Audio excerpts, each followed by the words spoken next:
Okay, so it's been about a week since I got it in the mail, but I tried to keep it in stock for the last week, but it was really, really hard to do that. And I've changed a couple things, but anyway. Oh. Yeah, I've been playing a lot with it, but I've set up GarlicOS on it because it's way more functional than, the stock firmware and way more customizable. So I may do a little bit on GarlicOS, but overall it does pretty well. PlayStation 1 games play pretty well at full speed, and everything else, if I'm not underclocking it, most things do fine. Overclocking is okay. The underclocking does have the advantage of allowing you to use the battery for longer, so yeah. And of course I did move some ROMs and ROM hacks over onto it, so I've got there's a full library of ROMs that I found that has probably some of the more popular ones that didn't come with it standard.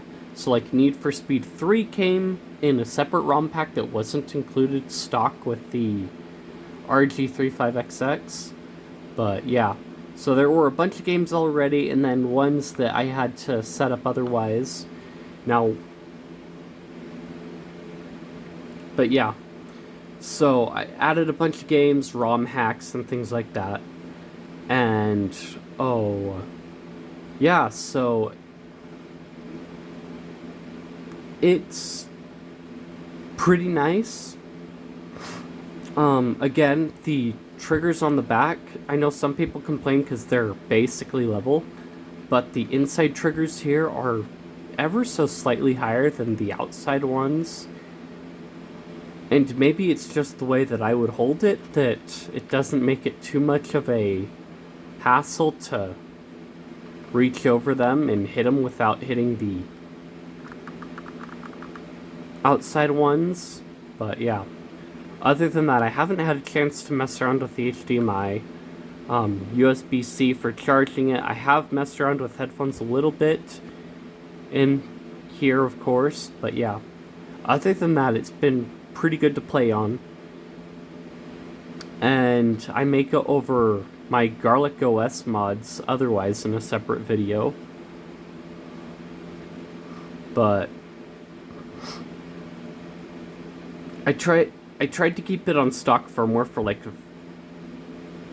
I said, but it just wasn't as nice as what GarlicOS provides. So yeah, it was kind of a bit more difficult navigating in the menus than GarlicOS. It had a couple other quirks that GarlicOS didn't quite have. So there were probably more robust settings that you could access from the menu than in GarlicOS, but at the same time it didn't have the same function. So you could access a lot of the settings easier, but you didn't have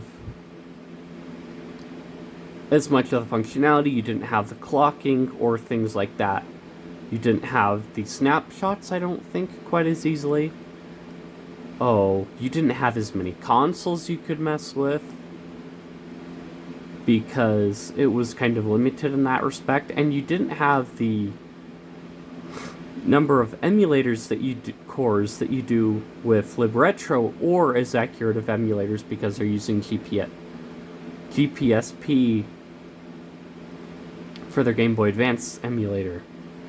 So I could go into the cores, and you can see right away that we've got like a whole selection of just arcade ones alone, along with like Cave Story and whatnot as well. And FFmpeg if you're into watching video. But yeah, a lot of these work pretty well, but they're just not in the standard one. And there's possibility that you could set up other cores otherwise, like Easy RPG, but those weren't included in it just yet. But maybe an update might add it, but then that would add even more games that you could play that you couldn't on stock firmware. So, just some nitpicks and some other things like that, but